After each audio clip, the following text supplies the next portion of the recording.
It was a peaceful Sunday morning, the kind where birds chirp like they're singing you awake, and the smell of dew clings to the grass. I had just moved into my new home 2 months ago, a quiet cul-de-sac tucked away from the noise of the main. City everything seemed perfect until she came into the picture. Her name was Karen, at first. I thought she was just a nosy neighbor. You know, the type hovering by her window, pretending to water her plants while eyeing every move you make.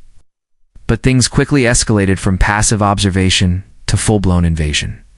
It started with little things. Knock on my door too kindly.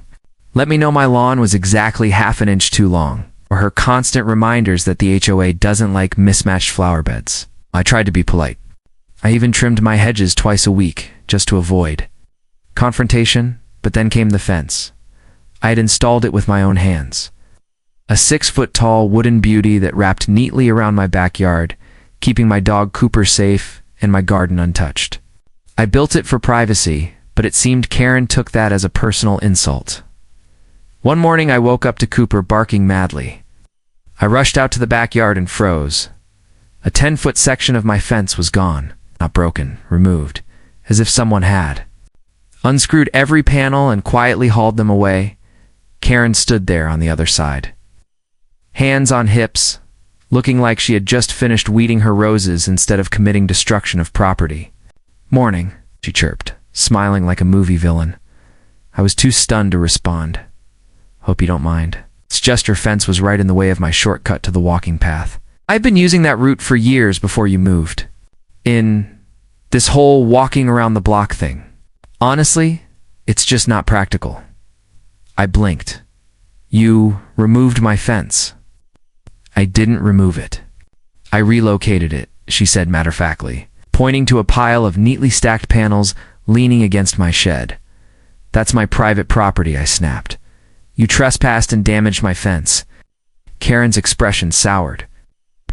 "Not just your property, sweetie. We live in a community. You don't get to block off access that's been here for years, just because you're new." I couldn't believe what I was hearing. She stepped through the gaping hole like it was a normal. Tuesday, waltzing into my yard as if it were a public park. "You can file a complaint if you want," she said, casually examining my rose bushes. "But I'm on the HOA board, so good luck with that." And with that, she strutted off across my lawn through the back and disappeared into the trees behind the houses. I spent the rest of the day filing a police report and emailing the HOA. The officer who arrived took one look at the missing fence, sighed, and muttered, "Let me guess. Karen." Apparently she had a reputation, the HOA. They were even worse. "We value peaceful resolutions between neighbors," they wrote in a template-style reply. Karen mentioned the fence blocked an established path. "We recommend removing any barriers that may restrict community access." I was livid that night. I reinstalled the panels myself, hammered every nail twice as hard, even added a couple motion lights in case she tried sneaking in again the next morning. Gone again. This time burnt, charred, blackened wood sat in a pile where my fence used to be. Cooper wouldn't stop growling at the scorched remnants. I knew it was Karen, but there were no cameras, no witnesses. Just her smug face at her window, sipping iced tea like nothing happened. I didn't sleep that night. I stayed up researching HOA laws, property rights, and surveillance systems. By 4 a.m., I had ordered 4 motion-activated cameras, 2 spotlights, and enough fencing supplies to build a small fortress. This wasn't just about privacy anymore. It was war. By the following weekend, I had rebuilt the fence stronger, taller, reinforced with steel posts. Every board was screwed in with security fasteners. Cameras were hidden in birdhouses and garden gnomes. I even placed a polite but firm sign: "Private property, do not enter." Karen came out the next day, stared at my fence, and pursed her lips like she'd just eaten something sour. She didn't say a word, just turned and walked away. For 2 days, everything was quiet. Too quiet, until the chainsaw incident it was. 6:45 in the morning. I was sipping my coffee when the familiar whir of a chainsaw pierced the air.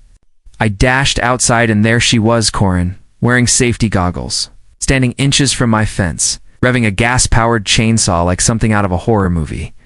She didn't even flinch when I screamed, "What are you doing?" "Me no choice," she shouted over the noise. You forced me into this, with your cameras and your lights and your ugly, selfish fence. Before I could stop her, she sliced through the first panel. Splinters flew. Cooper barked wildly from the back porch. I ran forward, trying to grab the saw butt. She stumbled backward, tripped over her own extension cord, and fell flat on her back. The saw clattered to the ground. Police were on the scene in less than 10 minutes. Karen tried to play the victim. He trapped me. He blocked a public path. I was trying to free the neighborhood. But with the footage from my cameras and her fingerprints all over the chainsaw, it was an open and shut case. She was taken in for questioning. The HOA. They couldn't protect her this time. Multiple neighbors stepped forward with complaints. Finally brave enough to speak out after seeing what she did. But I knew this wasn't the end. Because the look she gave me as she was escorted into the police cruiser, that wasn't guilt. That was revenge in waiting. Karen's arrest sent shockwaves through the neighborhood. For a week, the cul-de-sac buzzed with whispered conversations, peeking blinds, and subtle headshakes. The once feared tyrant of our block had been humbled, but not defeated. Karen was released within 48 hours. The charges, vandalism and trespassing, both misdemeanors. She posted bail and strutted back home like nothing had happened. I half expected her to ride in on a lawnmower chariot. But now, I had the upper hand. My cameras caught everything. Chainsaw Rampage had gone viral thanks to a local neighborhood Facebook group. The footage was posted under the title, Chainsaw Karen Strikes Again, The Fence Massacre. Within a day, it racked up over 200,000 views. But fame didn't stop. Her had only made her more dangerous. The first retaliation came subtly. It began with trash.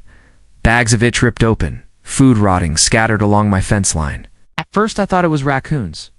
But after the third night, one of my cameras caught Karen walking by at midnight, casually tossing a bag over the fence like she was feeding ducks at a pond. Then came the noise complaints. At exactly 6:01 a.m. every day, she'd call the city, claiming I was operating power tools, playing loud music, or disturbing the peace. I was literally asleep each time, and still, officers would show up. Always apologetic. Always rolling their eyes. She's filed over a dozen complaints this week, one officer admitted. We know it's bogus. Just document everything. So I did.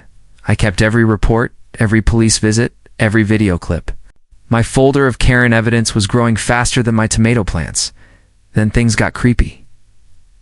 One evening, I was watering my garden when I noticed something carved into the soil near the back fence.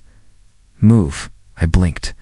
Surely it was just some prank war, maybe kids being stupid. But the next night, Cooper went missing. I tore through the neighborhood calling his name, shaking his favorite treat bag, barely breathing. After hours of searching, I found him locked in Karen's tool shed, crying, shaking. The police got involved again, but she denied everything. Claimed Cooper probably got in on his own. The shed was padlocked. That was the moment I realized. Karen wasn't just difficult, she was dangerous. I met with a lawyer the next day and started paperwork for a restraining order. It wasn't easy. The court system moved slowly, and Karen knew how to toe the line, harassing just enough to stay out of jail, but never enough to face serious charges. Meanwhile, the HOA called an emergency meeting. I arrived holding a thick binder of evidence, ready to present my case. But I wasn't alone. Nearly half the neighborhood showed up. Mr. Johnson from 2 doors down, the elderly couple from across the street, even the new family who had only moved in last month. One by one, they stood up and told their own Karen stories. She poured bleach on my flowers. She yelled at my son for skateboarding near her house. She reported me for illegal gnomes. By the end, the room was silent. Even the board members looked shaken. Karen was voted off the HOA board by unanimous decision. But of course, she didn't take that well. That night, she stood in the middle of the cul-de-sac screaming, "You think this is over? You think you can just vote me out?" I built this neighborhood. No one said a word. We just watched from behind curtains and blinds. She finally stormed back into her house, slamming the door so hard the porch light flickered. For a few days, things were quiet. Too quiet. I should have known it was the calm before the storm. 1. Morning, I woke up to the smell of smoke. It's not fire burning plastic. I raced outside. My cameras were melted. Every single one. The motion lights, shattered. My freshly painted fence, spray painted with giant red letters, selfish trash. Karen made one mistake. She missed the solar-powered backup camera inside the birdhouse near my garden. It caught everything. Clear as day. Karen, in a hoodie, torch in one hand, a spray can in the other, laughing this time. The police didn't hesitate. They came with a warrant. They searched her home and found a stash of tools, paint cans, broken cameras, even my missing mailbox, which had mysteriously vanished the week before. Karen was arrested again this time, with real charges: arson, harassment, theft, and destruction of property. She screamed the whole way into the police cruiser, "This isn't over. Own this place. I am the HOA." But this time, she didn't come back in 48 hours. The neighborhood changed overnight. People actually started talking to each other. Kids played in front yards again. Neighbors helped repaint my fence and even gifted me a new set of birdhouse cameras. The HOA announced a new policy. No board member may serve more than one consecutive term. They even added a clause banning any board member found guilty of harassment from returning. Karen's house was listed for sale a month later. Rumor has it she moved to a gated community in another state, one without fences. It's been 6 months. My garden is thriving. Cooper barks only at squirrels now, and my fence, still standing stronger than ever. Sometimes I walk the edge of my yard, tracing the boards, remembering everything that happened. And every now and then, I hear someone jokingly say, "Don't." Pull a Karen, and we all laugh. But deep down, I know the scars remain on wood, on trust, and on a neighborhood once held hostage by one woman's obsession with control. As for me, let's just say the next time someone even touches my fence, they'll wish they had asked nicely.